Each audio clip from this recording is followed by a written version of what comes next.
Mr. President, heads of state and government, excellencies, let me at the outset express appreciation to His Excellency President Matameta Cyril Ramaphosa for the warm reception in this beautiful city of Johannesburg.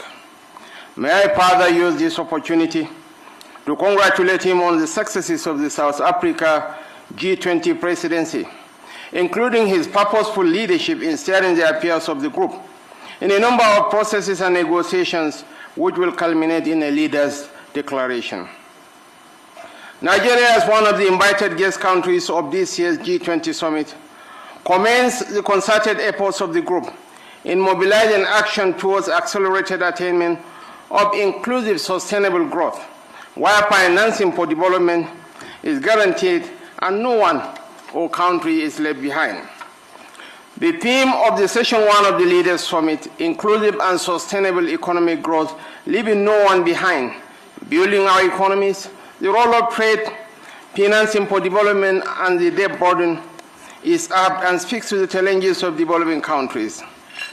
The current multilateral frameworks do not adequately reflect the realities of today's world. Many developing nations continue to face systematic barriers to economic growth, trade, and financial inclusivity. For trade to be truly inclusive, the G20 must take bold steps towards reforming the international financial architecture and global institutions. Only a more equitable and effective system can fairly manage global financial flows, address recurring debt crises, and respond to the needs of all nations, especially those in the global south. Africa cannot realize the positive paradigm shift we seek in its development trajectory without a collective resolve of the G20.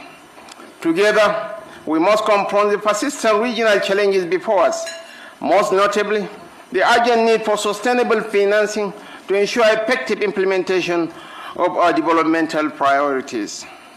Across many regions, rising debt burdens continue to constrain economic progress and transform local challenges into global vulnerabilities. Ensuring debt sustainability while responsibly leveraging critical minerals for inclusive and enduring development must remain central priorities for the G20. The G20 must, in the adoption of the Leaders' Declaration, take very seriously the need to advance policies that drive sustainable growth, promote financial inclusion, and tackle emerging risk.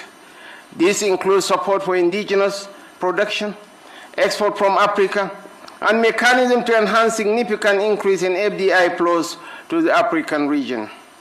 Nigeria has in recent times